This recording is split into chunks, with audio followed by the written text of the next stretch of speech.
Wow. Hindi ko nakita yung dekor. Good morning. Na-post ko na.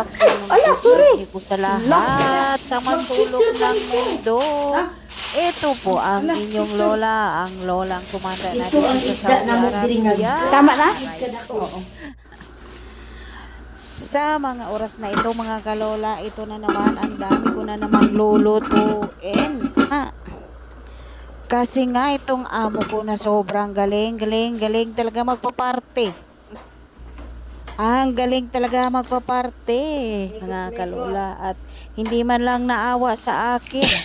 Di ba? Walang awa talaga sila, kaya ang gusto nila talagang bugbugin ako sa trabaho. Yes, mga kalola. At ngayon may party na naman siya dyan sa istiraha. Kaya ito na naman po, luto ang lola nyo. O, di ba? Luto dito, luto doon. Madami pa yan mga kalola. Hindi ako nakabidyo. Konti lang Hindi siya ang happy, video ko. kumbaga. Alam nyo ba mga kalola? Binilang ko yung ang aking niloto nasa 20 mahigit na putahe. Ang mga salata kahapon ko pa yung ginawa. Tatlong araw ko nang ginawa. Ang iba nilagay ko lang sa freezer. Tapos yung shrimps na ginisang may gulay-gulay. At ayan, manok, nagbabad na ako dyan, panggisa. At may sinangag pa ako na kanin, hindi ko na lang napakita. Ang dami talaga mga kalola. Hindi naman ako sa nagmamayabang, pero sobra talagang dami. Halos isang row na kainan, atin lahat yun. At sa awa naman ng Diyos, ubos naman, nagustuhan ng mga taong mga bisita. Ay akalain mo parang may kinasan. O di ba? At ayan mga kalola, hindi ko na isa-isahin kung anong niluluto ko yan. Ginisa kong shrimps ay ginisang parang sapsoy mga kalola na gulay. Pero ang sahog ko shrimps. Kumbaga dito sa Saudi tawagin kudarsini. O di ba? Kudarsini. Yan mga kalola, imimemorize ko na lang. May pinirito kong isda, nilagay ko sa ibabaw ng kanin at tinakpan ko. At may margog pa ako dyan mga kalola. Margog ng harina na pinakuluan may pinakuluan na kasama ng mga gulay-gulay. At ang matagal, parang sapsoy yan, chapsoy mga kalola.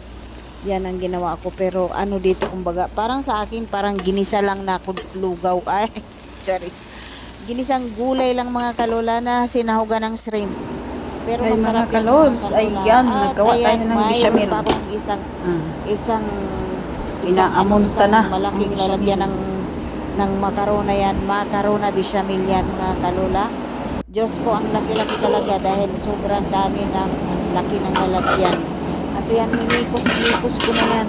Hindi ko na naipakita sa inyo kung paano ginawa yan. Basta, yan, nagawa ako ng madami kasing putahe. Sa totoo, hindi sa pagmamayabang. Madami talagang putahe. Kaya, ako lang mag-isa din. Nagmamadali din talaga ako. Umaga pa ako nagluluto. Dahil yung mga kasaman ko, nandoon na sa venue. Dahil ang venue namin, malapit lang dito sa amin. Ito namang amo ko kasi kung mag-utos yan, hindi dire-diretso. At ayan, ipapakita ko yan, ang na yan, ano ko yan. Charis, ano na to. Pang ibabaw sa kanin, sinangag na onion. Ganyan sila mga kalola. Isang kalderong onions. At ayan mga kalola, hiwa-hiwa ako. Diyos ko, nagkanda, iyak ako dyan sa kahihiwa na yan. Kahit na binabad ko pa sa tubig, masakit sa mata. Alam nyo ba mga kalula, sa tagaluto ang mapiperde talaga ang mata dahil mainit, tapos yung mga hinihiwa mo pa puro mga spices, malanghap mo yan mga kalula. Ay Diyos ko, ako alam nyo ba yung sakit ko parang yung mamaga yung tainga ko dahil ang sabi ng doktor ano daw to, yung nalalanghap ko na namamaga yung tainga ko dito ang tainga kasi natin connect doon sa ilong. So nalalanghap ko yung ilong, nalalanghap ko sa ilong ko ang mga spices. Ayun, nagkakaroon ako ng sinus, kumbaga nakonekta dito sa ilong. Sa awa naman ng Diyos, yung sinus ko, sabi nga, namaga daw noon. Umuwi ako sa Pilipinas, nagpa-check up ako. Namaga daw kasi kunikta daw dito sa tainga. Ang ginawa, pinainom ako ng gamot, inom ng gamot, sa awa ng Diyos naman, natanggal. Buti nga, hindi talaga masyado yung sinus ko. Kaya, yun ang nangyari kasi nga, puro ang niluluto dito mga spices, mga kalola. Ayan, ganyan na sibuyas, ipapaibabaw ng kanin yan, ipapaibabaw lang kasi para lang siya, masarap mga kalola, yung crunchy ba, pag kinain mo tumutunog, crunchy as in crunchy talaga. Ipapaibabaw sa kanin yan, hindi ko na lang naipakita sa inyo basta. Kaya ako nagsangang dyan dahil ipinaibabaw din ni dekorasyon sa ibabaw ng kanin, diba? O diba? Kaya, yan, maganda kasi tingnan pagka idinikor mo sa ibabaw ng kanin mga kalola. Kaya sa labas ako niyan yan, basta madami akong ginawang mga salata, may ginawa pa akong cake, Diyos ko, sabi ko. Pero alam nyo ba, 3 days na prepare namin. Pero ako talaga ang bugbog kasi ako nagluluto. Akong hiwa ng bisan sa lata, tumutulong sila, kasamahan ko. Ako naghihiwa, ako paano, ako nag-ano. Ay, ngayon, Diyos ko, mga kalola, ganyan talaga ang buhay ng tagaluto. Pero alam nyo ba, mga kalola, ang tagaluto at sa tagalinis, parehas lang ang sweldo. Pero okay lang sa akin yun. Dahil, sanay na ako, hindi pwede magreklamo dahil sasabihin ko, kailan matanda ka na. Dito, tumanda ka na, matagal ka na, nakakabawag yun. Kaya wala, hindi na ako nagreklamo. Dahil na lang magpurugod ako. Tignan ko lang si Kulas kung makahanap pa yan ng matinong tagaluto. Totoo yan mga kalola. Hindi ako sa nagmamayabang. Ang dami kong tagaluto. Kaya lang, nagtiis na lang ako dito dahil hinahabol ako na inshallah makuha ko yung end of service. Diyan na lang mga kalola kasi hirap kasi pag hindi ko makuha yung end of service ko, sayang naman, diba? O diba? Abang nagbubusog ako mga kalola, nakahiga na ako kay para bukas sa umaga i-upload ko na lang ito para may upload ako sa YouTube mga kalols. Please naman ang makakita nito or makita ito ang video ko na ito ay please like and follow and subscribe. O kain muna ako dyan mga kalola kasi nga gutom na ako, alas 3 na yan, kailangan ko munang kumain. At ayan ang isda mga kalola, binabad ko lang yan sa mga kaingingan ng mga dahon-dahon at mga spices na yan, asin, lemon, lahat nan lagay ko na paminta, lahat ng mga spices, bahurat, lahat yung may kilikili nila, ayan, nilagay ko na yan. At fast forward mga lola, luto na. At ayan, ina-arrange na nga sa happy dahil nagmamadali na kami dyan dahil alas 8 na ng gabi. Ayan, dekor. O diba? Kailangan lang taga dekor kasi para gumanda ang mukha at ma-impress sila. At sa awa ng Diyos mga kalola, yan naman ay ubos na ubos nila. Dahil nasarapan sila dahil ang daming sibuyas, diba? Sibuyas dito, sibuyas doon. O, saan ka pa? O, diba? May salata ka na. O, yan, diba mga kalola? At pagkatas ng dekor, hindi na napakita yan. At, iyon naman, at, yan naman mga kalola, talong ay gagawin ko na naman yan sa lata. Kaya, ayan, nagpapaandar ako ng puron ng oven kay i-oven ko yung salata kay maggagawa ko ng salat i-oven ko yung talong kay maggawa ko ng salata. Guys, saan ka na kayo? O diba? Para madali-dali, magmamadali sa trabaho, magmamadali sa voice over, lahat dito o diba? Mga kalola, ganyan talaga ang buhay. O saan pa, mag-abroad pa kayo? O sige na, abroad na kayo para matikman nyo yung natikman ko. Charis. At ayan mga kalola, ganyan ang paggawa ng kanin. Ilalagay muna yung kanin, lalagay yung mga dekor-dekor. O, diba? Kasi ilalagay yan dahil tatakpan kay para hindi lumamig. At bubuhatin pa yan nila. Kawawa naman magbubuhat niyan. Look do dito, look doon. Kasi siguro malalayo din kasi ang hakutan.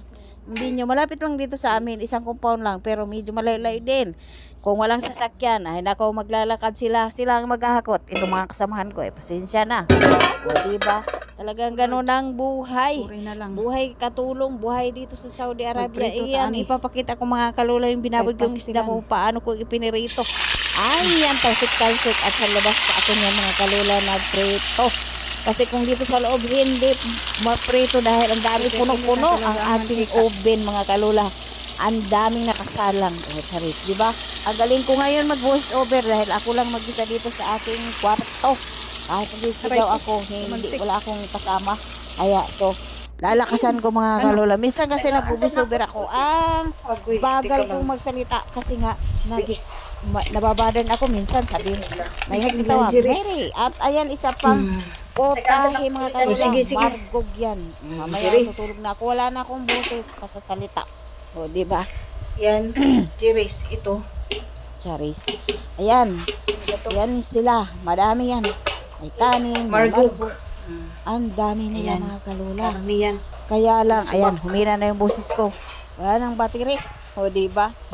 Ganun talaga ang buhay ng taga-kalat luto. Alam mo ba mga kalula? Alam niyo ba? Tadi man ako tsara. Wala talaga akong sinabi. Hindi man ako makasabi, ay hindi man ako mabigyan ng hadiah. Ewan ko na, Ayan ka na na lang mo natira. itong amo ko mga kalula. Sobrang dabot talaga. Sa kanino Ewan to? ko ba, bakit Sila may amo? maghuhugas niyan. Napakamalas ko talaga sa amo.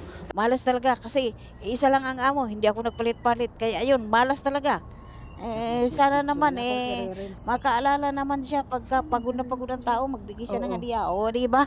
At ayan mga kalula, malapit na tayong At ayan ang mga binyo, mga kalula, tapos na silang kumain, ligpit-ligpit na kami. Daming hugasan, ang daming hahakutin mga plato, pero bukas na yung hugasan ng mga plato. At yung ibang madadala lang namin ngayon, mga pagkain pa uwi sa bahay.